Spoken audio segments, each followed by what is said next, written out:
আল্লাহর হাবিব সাল্লাল্লাহু আলাইহি ওয়া আলিহি ওয়াসাল্লাম একবার একটা যুদ্ধ থেকে ফেরার পথে মরুভূমির মাঝখানে সেনাবাহিনীকে থামিয়ে বিশ্রামের ঘোষণা দিলেন যে তোমরা একটু বিশ্রাম নাও। তো উনি একটা গাছের নিচে বিশ্রামের জন্য গেলেন এবং সেখানে গাছের ডালে ওনার তলোয়ারটা ঝুলিয়ে রাখলেন, ঝুলিয়ে বিশ্রাম নিতে লাগলেন, ঘুমিয়ে পড়লেন। হঠাৎ এক বেদুইন এসে রাসূল সাল্লাল্লাহু আলাইহি ওয়াসাল্লামের এই কোষবদ্ধ তলোয়ারটা কোষমুক্ত করে এরকম হাতে নিল। রাসূল সাল্লাল্লাহু আলাইহি ওয়াসাল্লাম ঘুম থেকে জেগে উঠলেন। এবার বেদুইন বলতে আরম্ভ করলো, মাইয়ামনাউকা মিন্নি, এই মুহাম্মদ তোমাকে এবার কে বাঁচাবে বলো, এই তো আমার হাতে তলোয়ার, কে বাঁচাবে? সাথে সাথেই আল্লাহর হাবিব সাল্লাল্লাহু আলাইহি ওয়া আলিহি ওয়াসাল্লাম উনি উত্তরে বললেন আল্লাহ। উত্তরে কি বললেন?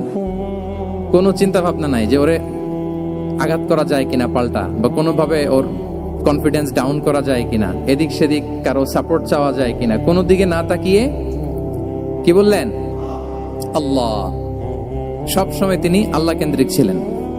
এটাকে বলে গড সেন্ট্রিক মাইন্ডসেট। যে কোনো পরিস্থিতিতে তিনি আল্লাহ যে আমার সাথে আছেন এটা কল্পনা করতেন।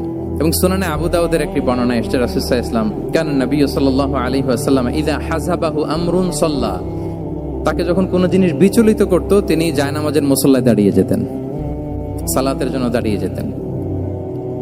বিপদে পড়লেই আল্লাহর কাছে সেটা সঁপে দিতেন, শেয়ার করতেন। আমরা বর্তমানে কোনো বিপদে পড়লেই কি করি? আগে কোথায় শেয়ার করি? ফেসবুকে। আসলে করা উচিত কার সাথে? হ্যাঁ, আমার স্ত্রীর সাথে শেয়ার করার আগেও শেয়ার করব কার সাথে? আমার বন্ধুর সাথে শেয়ার করার আগেও শেয়ার করব কার সাথে? আল্লাহর সাথে।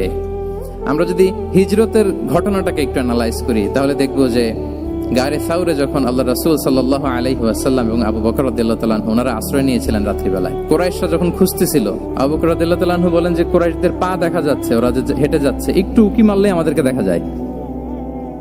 তিনি অত্যন্ত ভীত সন্ত্রস্ত, তটস্থ, নিজের জন্য নয়, রাসূল সাল্লাল্লাহু আলাইহি ওয়াসাল্লামের সেফটির জন্য। রাসূল সাল্লাল্লাহু আলাইহি ওয়াসাল্লাম আবু বকর রাদিয়াল্লাহু তাআলা আনহুকে বলেন যে আবু বকর চিন্তা করো না, লা তাহসান ইন্নাল্লাহা মা'ানা, আবু বকর চিন্তা করো না, আল্লাহ আমাদের সাথে আছেন। সুবহানাল্লাহ। আমাদের সাথে কে আছেন? আল্লাহ আমাদের সাথে আছেন। এটা হচ্ছে গড সেন্ট্রিক মাইন্ডসেটের উদাহরণ। আপনার মনকে বুঝাতে হবে যে আল্লাহ আমার সাথে আছে। মনকে তুমি বুঝিয়ে বলো আল্লাহ আছে আমার সাথে। এই বাক্যটা মুখস্থ করা যাবে? মনকে তুমি বুঝিয়ে বলো আল্লাহ আছেন আমার সাথে।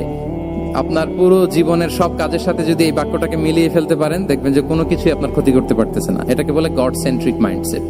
আল্লাহ আমার সাথে আছেন, কেউ নাই কিন্তু আল্লাহ তাআলা আমার সাথে আছেন। এবং গড সেন্ট্রিক মাইন্ডসেটের সবচেয়ে বড় সুবিধা হচ্ছে আপনার মনে কখনো হতাশা কাজ করবে না, হতাশা বাঁধবে না, কারণ আপনার সাথে এক মহাশক্তিধরের কানেক্টিভিটি আছে। তিনি কে বলুন তো আওয়াজ করে? তিনি আল্লাহ। হতাশা আসবে না। এই যে আমাদের জাতীয় জীবনের এখন সবচাইতে বড় বড় সমস্যাগুলোর যদি আমরা লিস্ট করি, একটা বড় সমস্যা হচ্ছে ডিপ্রেশন, তাই না? আমরা ডিপ্রেশনে ভুগি না? আচ্ছা, ডিপ্রেশন কাকে বলে? আগে বলে, ডিপ্রেশন হচ্ছে আপনার আর আপনার রবের মাঝে যে দূরত্ব, এটার নাম ডিপ্রেশন। আই রিপিট, আমার আর আমার রবের মাঝে যে গ্যাপ, আমাদের সম্পর্কের যে দূরত্ব, এটার নাম কি? ডিপ্রেশন। আপনি যত আল্লাহর সাথে সম্পর্ক জোরদার করতে পারবেন, ডিপ্রেশন আপনার থেকে দৌড়ে পালাবে। এজন্য আমাদের বিশ্বাসীদের জীবনে কোনো ডিপ্রেশন নাই, আছে? তাহলে ডিপ্রেশন হচ্ছে আপনার আর আপনার রবের মাঝে যে দূরত্ব, এই দূরত্ব দূর করে দেন, ডিপ্রেশন আপনিই পালাবে।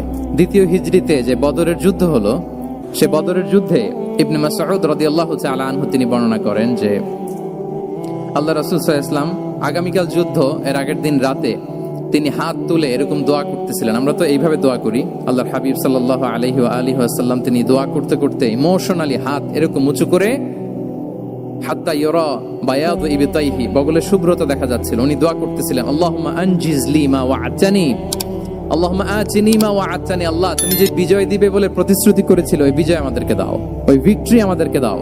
দোয়া করছিলেন। সাইয়েদনা আলী রাদিয়াল্লাহু তাআলা আনহু উনি বর্ণনা করছেন যে বদরের যুদ্ধের আগের রাতে আমরা সবাই ঘুমোচ্ছিলাম, কিন্তু রাসূল সাল্লাল্লাহু আলাইহি ওয়াসাল্লামকে দেখলাম যে না, উনি হাত তুলে শুধু আল্লাহর কাছে কান্না করছেন, দোয়া করছেন। আবু বকর রাদিয়াল্লাহু তাআলা আনহু উনি বলেন যে আমি যে দেখলাম যে তিনি ফজর পর্যন্ত দোয়া চালিয়েই যাচ্ছিলেন, দোয়া চালিয়েই যাচ্ছিলেন, দোয়া কন্টিনিউ করছিলেন তিনি।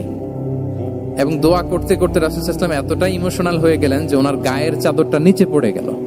আবু বকর রাদিয়াল্লাহু তাআলা আনহু যে বলেন ইয়া নবী আল্লাহ কাফাকা মুনাশাদাতুকা রাব্বাক ফাইন্নাহু সায়ুনজিজু লাকা মা ওয়া'দাক, হে নবী যথেষ্ট, এনাফ ইজ এনাফ, অনেক হয়েছে নবী, আন্না, আর কাঁদতে হবে না, আপনার রব আপনাকে ভিক্টরি বা বিজয় দান করবে ইনশাআল্লাহ। যুদ্ধের আগের রাতে সেনাপ্রধান কি করে? এই কৌশল ওই কৌশল, কোন দিক দিয়ে অ্যাটাক করা যাবে, ওয়ার স্ট্র্যাটেজি ঠিক করে, তার সাথে যারা আছে তাদের সাথে পরামর্শ করে, কিন্তু রাসূল সাল্লাল্লাহু আলাইহি ওয়াসাল্লাম সবকিছু সেট করে দিয়ে কার সাথে কানেক্টিভিটি করেছেন বলুন তো? আল্লাহর সাথে। This is called God centric mindset, Allah centric mindset. আমার হৃদয়টা সবসময় কার সাথে জুড়ে থাকবে? আল্লাহর সাথে, কারণ উনি ছাড়া আমার কোনো ঠিকানাই নাই। তাহলে এই মেন্টালিটি যদি আমরা ধারণ করতে পারি, এটাকে বলে গড সেন্ট্রিক মাইন্ডসেট। তাহলে রাসূলুল্লাহ সাল্লাল্লাহু আলাইহি ওয়া আলিহি ওয়াসাল্লামের যে 12টা মাইন্ডসেটের কথা আমরা বলেছি, তার প্রথমটা হচ্ছে গড সেন্ট্রিক। আল্লাহ তাআলা আমাদেরকে